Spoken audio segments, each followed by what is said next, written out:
Hello everyone, welcome back to another video. I want to talk to you about a couple of subjects today. Number one is the increased split in Israel, this time between the Defense Minister Yoav Gallant and the Minister for National Security, Itamar Ben-Gvir.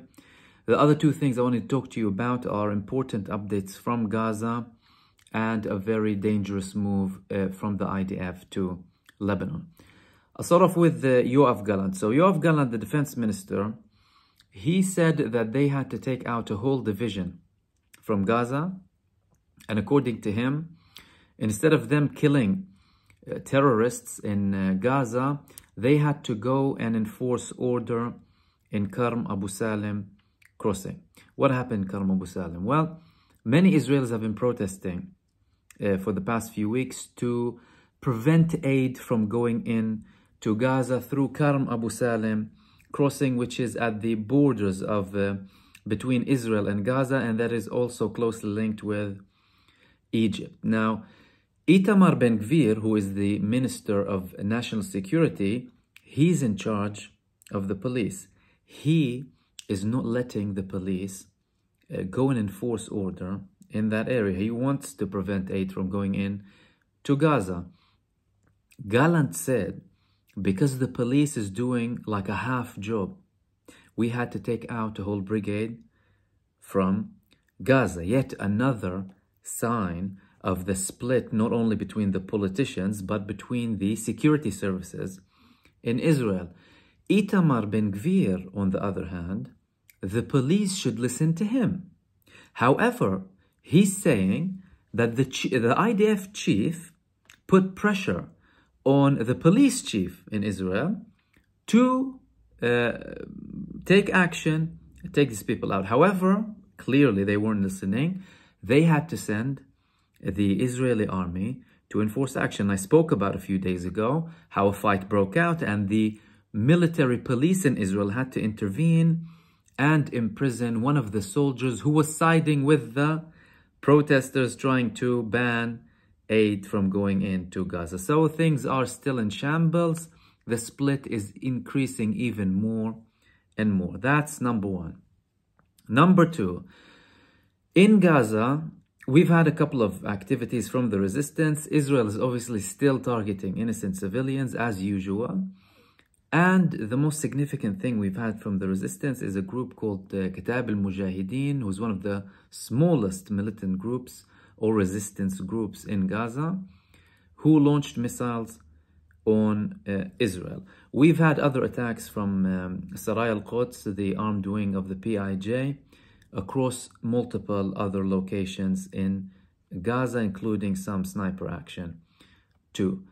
The most dangerous development, most significant development we've heard is that Division 36 is now being deployed in Lebanon. Division 36 is the most sophisticated, largest, most advanced division in the Israeli army that withdrew from Gaza over a month ago. They withdrew from Gaza after they were in charge of taking down Hamas in central Gaza, not the north, not the south, central Gaza. Clearly, they withdrew without accomplishing that mission. Now, the question is, why are they deploying in Lebanon?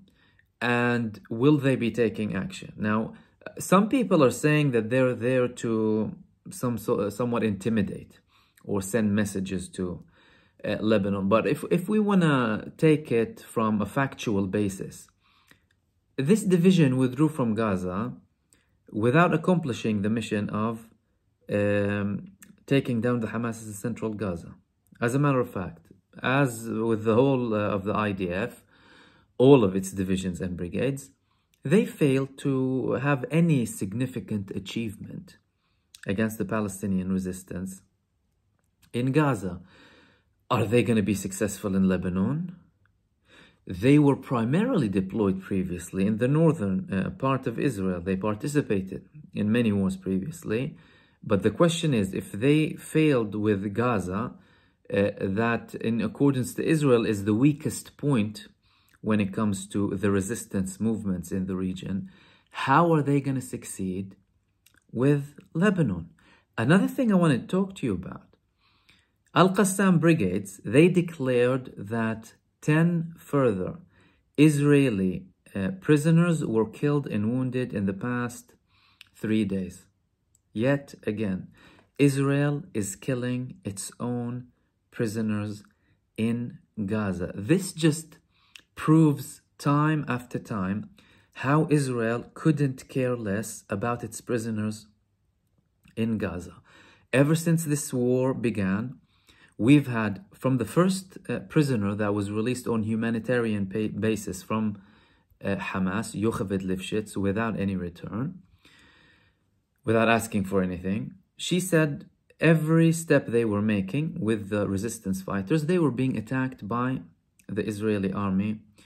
And later on, we've had more people coming out saying that people lost their lives, they were killed because Israel was attacking them, both from the Israeli side and from the resistance side. However, so this says that the information is verified. It's not just one side saying it.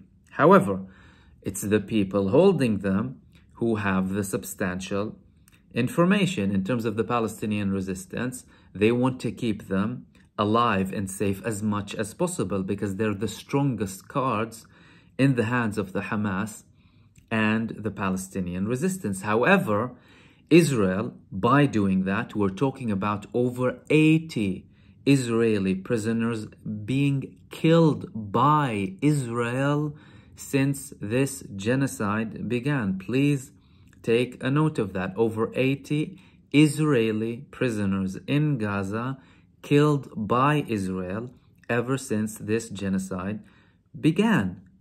Israel is the side that's killing them mercilessly, knowing where they are through the implementation of the Hannibal Directive. And it isn't just the prisoners in Gaza, it's their own soldiers. We saw how many times they killed their own soldiers.